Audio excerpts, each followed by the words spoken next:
Teori pembangunan. Definisi teori pembangunan.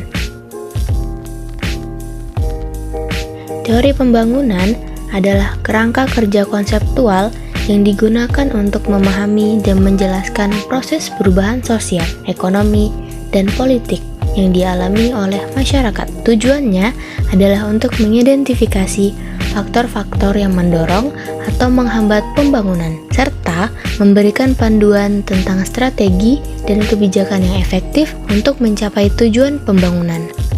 Sejarah teori pembangunan. Pemikiran tentang pembangunan telah ada sejak lama. Namun, sebagai bidang studi yang terpisah, teori pembangunan baru muncul setelah Perang Dunia Kedua. Pada awalnya, teori pembangunan didominasi oleh gagasan modernisasi yang menekankan pada industrialisasi dan pertumbuhan ekonomi sebagai kunci pembangunan. Namun, seiring berjalannya waktu, muncul berbagai teori pembangunan lain yang menawarkan perspektif yang berbeda. Sebelum lebih lanjut membahas mengenai teori pembangunan, akan lebih baik jika kalian menyimak terlebih dahulu. Apa sih pembangunan itu sendiri? Definisi pembangunan ekonomi. Pembangunan ekonomi adalah proses peningkatan kesejahteraan masyarakat yang mencakup pertumbuhan ekonomi, pengurangan kemiskinan, peningkatan pendidikan, kesehatan, dan kualitas hidup secara keseluruhan. Indikator pembangunan PDB, Produk Domestik Bruto, mengukur pertumbuhan ekonomi suatu negara. IPM, Indeks Pembangunan Manusia, mengukur kualitas hidup berdasarkan kesehatan, pendidikan, dan pendapatan.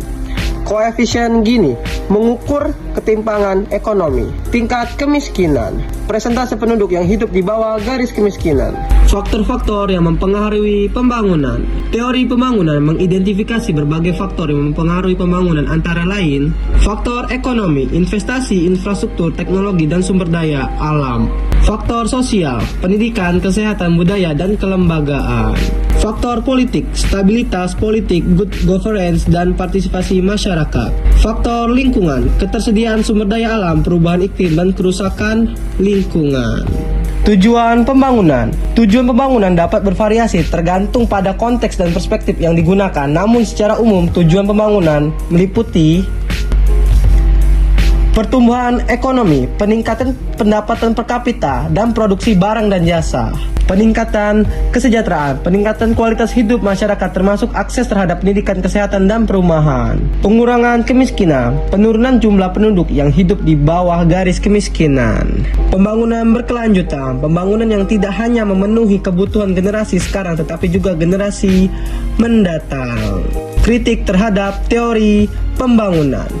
Teori pembangunan telah menerima berbagai kritik, antara lain karena dianggap terlalu menyederhanakan kompleksitas pembangunan, tidak memperhatikan konteks sosial, budaya, dan politik yang berbeda-beda, serta terlalu menekankan pada pertumbuhan ekonomi tanpa memperhatikan aspek-aspek lain yang penting. Selanjutnya, yaitu teori pembangunan dapat dibagi menjadi dua, yaitu modernisasi dan ketergantungan atau teori depenisasi. Pertama, yaitu teori modernisasi, lahir pada 1950-an sebagai respon kaum intelektual terhadap Perang Dunia Kedua. Modernisasi yaitu teori menjelaskan proses perubahan masyarakat tradisional menjadi masyarakat modern. Ciri-ciri teori modernisasi yaitu menekan peran negara maju dalam modernisasi negara terbelakang, menyatakan bahwa kehidupan manusia berdasarkan pedoman hidup, menyatakan bahwa kesadaran terhadap faktor ekonomi dan non-ekonomi dapat meningkatkan taraf hidup, menyatakan bahwa tingkat pertumbuhan ekonomi bergantung pada tingkat investasi dan produktivitas modal. Teori ketergantungan atau dependensi, yaitu teori menjelaskan keterbelakangan ekonomi negara-negara berkembang. Teori ini dikembangkan oleh Andre Gander, Frank, dan Samir Amin. Teori ketergantungan didasarkan pada teori-teori imperialisme dan kolonialisme, baik Marxis maupun yang bukan. Dampak pada teori ini adalah kesenjangan yang mencolok antara si kaya dan si miskin, dan yang kedua adalah resesi ekonomi atau menurunnya gross domestic product dan hutang luar negeri yang meningkat. Teori pembangunan yang cocok diterapkan di Indonesia yaitu teori berkelanjutan, karena teori ini mengutamakan kesejahteraan bersama berkaitan manusia dengan alam dan pengelolaan sumber daya alam yang baik.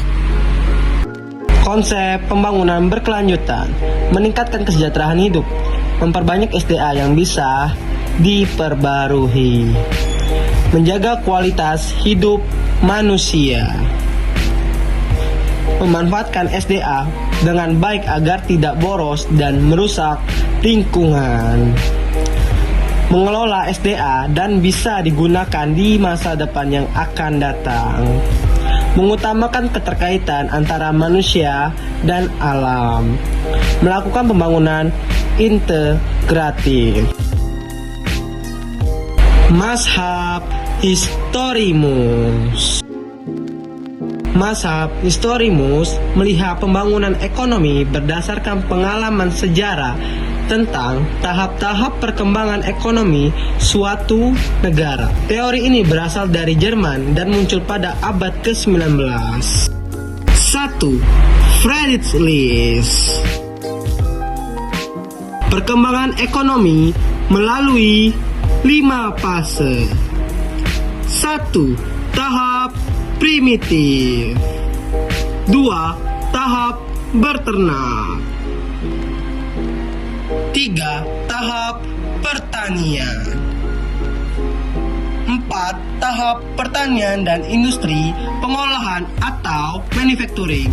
5. Tahap pertanian, industri pengolahan dan perdagangan. 2. Bruno Heidelberg. Heidelberg mengatakan bahwa perkembangan ekonomi bukan didasarkan pada cara produksi ataupun cara konsumsi, tapi cara distribusi yang digunakan. Karena itu, ia mengemukakan 3 sistem distribusi. Yang pertama, natura atau perekonomian barter. Yang kedua, perekonomian uang. Yang ketiga, perekonomian kredit. 3. Karl Bacher. Perkembangan ekonomi melalui 3 tahap. Yang pertama, produksi untuk kebutuhan sendiri atau subsisten. Yang kedua, perekonomian kota di mana pertukaran sudah meluas. Yang ketiga, perekonomian nasional di mana peran pedagang menjadi semakin penting. 4. W.W. Rostow. 5 tahap pertumbuhan ekonomi. Masyarakat tradisional. Masyarakat yang fungsi produksinya terbatas. Cara produksi yang digunakan masih relatif primitif dan cara hidup masyarakat yang masih sangat dipengaruhi oleh nilai-nilai yang kurang rasional. Tetapi kebiasaan tersebut telah turun-temurun. Cirinya: A. Tingkat produktivitas pekerja rendah atau kegiatan sektor pertanian. B. Struktur sosial hierarkis atau mobilitas vertikal masyarakat rendah tidak akan berbeda dengan nenek moyangnya. C. Kegiatan politik dan pemerintah di daerah-daerah berada di tangan tuan tanah atau kebijakan pemerintah pusat selalu dipengaruhi oleh pandangan para tuan tanah tersebut. Prasyarat untuk tinggal landas. Masa transisi di mana persyarat pertumbuhan atas kekuatan sendiri dibangun atau diciptakan atau self-sustained growth mempunyai 2 corak. A. Tahap prasyarat tinggal landas yang dialami negara-negara Eropa, Asia, Timur Tengah, dan Afrika di mana tahap ini dicapai dengan perombakan masyarakat tradisional yang sudah lama ada. B. Tahap prasyarat tinggal landas yang dicapai oleh negara-negara yang born free. Menurut Rostow, seperti Amerika Serikat, Kanada, Australia, dan Selandia Baru, di mana negara-negara tersebut mencapai tahap lepas landas tanpa harus merubah sistem masyarakat yang tradisional. Tinggal landas, pertumbuhan ekonomi selalu terjadi. Pada awal tahap ini terjadi perubahan drastis dalam masyarakat seperti revolusi politik, terciptanya kemajuan yang pesat dalam inovasi atau berupa terbukanya pasar-pasar baru.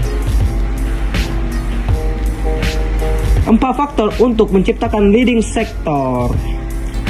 Yang pertama, harus ada kemungkinan perluasan pasar bagi barang-barang yang diproduksi yang mempunyai kemungkinan untuk berkembang dengan cepat. 2. Dalam sektor tersebut harus dikembangkan teknik produksi yang modern dan kapasitas produksi harus diperluas. 3. Harus tercipta tabungan dalam masyarakat dan harus para pengusaha menanamkan kembali keuntungannya untuk membiayai pembangunan secara pemimpin. 4. Pembangunan dan transformasi teknologi sektor pemimpin harus bisa diciptakan kebutuhan akan adanya perluasan kapasitas dan modernisasi sektor-sektor lain. Dewasa atau maturity, tahap ketika masyarakat telah dengan efektif menerapkan serentetan teknologi modern terhadap keseluruhan sumber daya mereka. Masa konsumsi massal ditandai dengan migrasi ke pinggiran kota, pemakaian mobil secara luas, barang-barang konsumen dan peralatan rumah tetangga yang tahan lama. Pada tahap ini, perhatian masyarakat beralih dari penawaran ke permintaan, dari persoalan produksi ke konsumsi dan kesejahteraan dalam arti luas. 3 macam tujuan masyarakat yang ingin dicapai pada tahap ini. A. Memperbesar kekuasaan dan pengaruh ke luar negeri dan kecenderungan berakibat penjajahan terhadap bangsa lain. B. Menciptakan negara kesejahteraan welfare state atau negara persemakmuran atau commonwealth dengan cara mengusahakan terciptanya pembagian pendapatan yang telah merata melalui sistem pajak progresif. C. Meningkatnya konsumsi masyarakat yang melebihi kebutuhan pokok atau sandang, pangan, papan menjadi konsumsi terhadap barang tahan lama dan barang mewah. Negara pertama mencapai tahap ini, USA pada tahun 1920, Inggris pada tahun 1930, Jepang dan Eropa Barat pada tahun 1950, Rusia pada pasca Stalin. 2. Mazhab analitis atau klasik. 1. Adam Smith. 2. David Ricardo. 3. T.R. Malthus. 4. Schumpeter. Teori ekonomi klasik. 1. Adam Smith. Membagi tahapan pertumbuhan ekonomi 5 tahap. A. Masa perburuan. B. Masa berternak. C. Masa bercocok tanam. D. Masa perdagangan. E.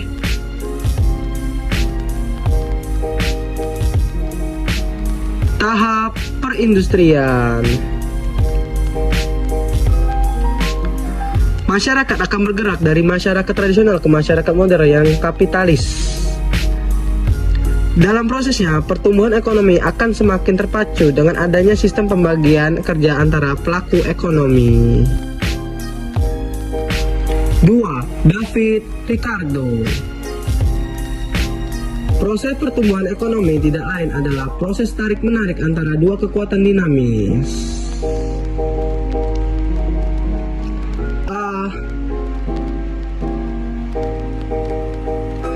The law of diminishing returns. Terbatasnya luas tanah, maka pertumbuhan penduduk atau tenaga kerja akan menurunkan produk marginal atau the law of diminishing return. P. Kemajuan teknologi cenderung meningkatkan produktivitas tenaga kerja, artinya bisa memperlambat bekerja, the law of diminishing returns. Pada gilirannya akan memperlambat pula penurunan tingkat hidup ke arah tingkat hidup minimal. Thomas Robert Malthus. Kenaikan jumlah penduduk yang terus-menerus merupakan unsur yang perlu untuk adanya tambahan permintaan. Tetapi kenaikan jumlah penduduk saja tanpa dibarengi dengan kemajuan faktor-faktor lain sudah tentu tidak akan menaikkan pendapatan dan tidak akan menaikkan permintaan. Dengan demikian, timbulnya jumlah penduduk saja justru akan menurunkan tingkat upah dan berarti pula memperendah biaya produksi. Turunnya biaya produksi akan memperbesar keuntungan para kapitalis dan mendorong mereka untuk terus berproduksi. Tetapi, keadaan ini hanya sementara sifatnya, sebab permintaan efektif tidak akan semakin berkurang dikarenakan pandangan buruh semakin berkurang. 4. Teori komputer. Sistem kapitalis merupakan sistem yang paling baik untuk menciptakan pembangunan ekonomi yang pesat. Namun, dalam jangka panjang sistem ini akan mengalami stagnasi. Pendapat ini sama dengan pendapat kaum klasik. Faktor utama yang menyebabkan perkembangan ekonomi adalah proses inovasi dan pelakunya adalah para inovator atau wira swasta. Teori pembangunan lain atau another development theory. 1. Sosiologi politik. 2. Egalitarian. 3. Pembangunan mandiri. 4. Pembangunan berwawasan lingkungan atau eco-development. 5. Pembangunan berwawasan etnis atau ethno-development. 6. Ekonomi politik pembangunan. Kesimpulan. Teori pembangunan merupakan kerangka kerja konseptual yang penting untuk memahami dan menjelaskan proses perubahan sosial, ekonomi, dan politik dalam masyarakat. Teori-teori ini memberikan wawasan tentang faktor-faktor yang menghambat, mendorong, atau menghambat pembangunan. Tahap-tahapan ini mungkin dilalui oleh masyarakat serta strategi dan kebijakan yang dapat diterapkan untuk mencapai tujuan pembangunan. Teori pembangunan merupakan bidang studi yang kompleks dan terus berkembang. Memahami teori pembangunan penting untuk merumuskan strategi dan kebijakan pembangunan yang efektif. Namun, penting juga untuk diingat bahwa tidak ada satu teori pun yang sempurna atau universal. Oleh karena itu, penting untuk terus mengembangkan dan memperbarui teori pembangunan agar tetap relevan dan efektif dalam menghadapi tantangan-tantangan pembangunan yang terus berubah-ubah.